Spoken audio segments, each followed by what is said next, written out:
राहुल गांधी के सामने खुलेगी सबकी पोल। हुड्डा शैलजा खोलेंगे एक दूसरे की पोल। लोकसभा चुनाव में भीतरघात करने वालों पर चलेगी चाबुक। दिल्ली दरबार में होगी महाबैठक। महाबैठक में राहुल गांधी के सामने खुलेंगे बगावतियों के राज। राहुल के सामने किसकी चलेगी, कौन होगा फेल। हुड्डा और शैलजा में से कौन मारेगा बाजी। नमस्कार दोस्तों, मेरा नाम है राज के वर्मा और आप देख रहे हैं रिपोर्टर जी। राजा महाराजाओं और मुगलों के समय में जब दिल्ली दरबार सजता था तो आसपास के राजा रजवाड़ों को उनके बेहतरीन काम और बगावती तेवरों के लिए तलब किया जाता था।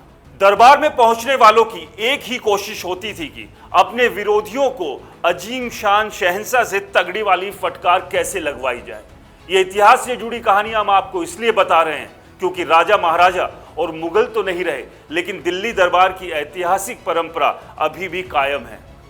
अब ये दरबार लगाने का काम राजनीतिक दल करते हैं, जिसमें फिलहाल बीजेपी और कांग्रेस के नाम सबसे ऊपर है। तो फिलहाल कांग्रेस ने अपना दरबार दिल्ली में सजाया है, जहां क्लास लगाने के लिए हरियाणा के तमाम नेताओं को हाजिर होने का आदेश दिया गया है। ऐसे में हुड्डा साहब से लेकर कुमारी शैलजा, कैप्टन अजय यादव, चौधरी वीरेंद्र सिंह और कुलदीप शर्मा सरी के 30 नेता अपनी अपनी उपलब्धियों की फाइल के साथ विरोधियों का चिट्ठा लेकर दिल्ली पहुंच चुके हैं। कांग्रेस की इस बैठक में खड़गे और राहुल कांग्रेस नेताओं को एकजुटता का संदेश देंगे।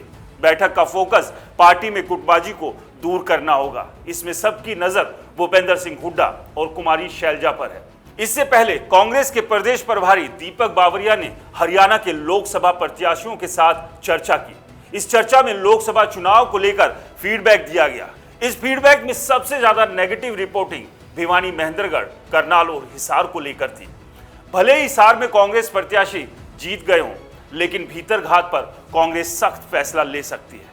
पार्टी आने वाले विधानसभा चुनाव में उनके टिकट काट सकती है। इसके अलावा उम्मीदवारों के चयन से लेकर 5 हारी हुई लोकसभा में जीत दर्ज करने तक पार्टी की क्या क्या कमी रही, इस पर भी खुलकर चर्चा की जाएगी। इस बैठक में सबकी नजर हुड्डा और कुमारी शैलजा पर है। दोनों हाईकमान के सामने अपनी अपनी रिपोर्ट पेश करेंगे।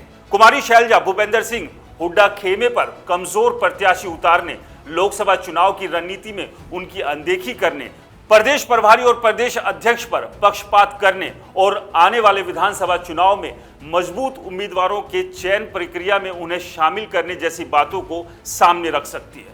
भूपेंद्र सिंह हुड्डा हाईकमान के सामने लोकसभा चुनाव में कांग्रेस को मिली बढ़त, कांग्रेस का बढ़ा वोट प्रतिशत और हरियाणा में आने वाले विधानसभा में खुली छूट मिलने पर सरकार बनाने का मुद्दा रख सकते हैं। माना जा रहा है कि हरियाणा के जिन 30 संभावित नेताओं को बैठक में बुलाया गया है, उनमें पूर्व कैबिनेट मंत्री चौधरी वीरेंद्र सिंह भी शामिल है। पहले जानकारी आ रही थी कि वीरेंद्र सिंह को दिल्ली नहीं बुलाया गया। हालांकि अब वीरेंद्र सिंह भी दिल्ली पहुंच चुके हैं। अब देखना यह दिलचस्प होगा कि कौन सा पलड़ा किस पर कितना भारी पड़ता है और किस किस भीतरघात करने वाले जयचंद पर दिल्ली दरबार का चाबुक पड़ेगा। इस खबर को लेकर आपकी क्या राय है, हमें कमेंट्स कर जरूर बताएं।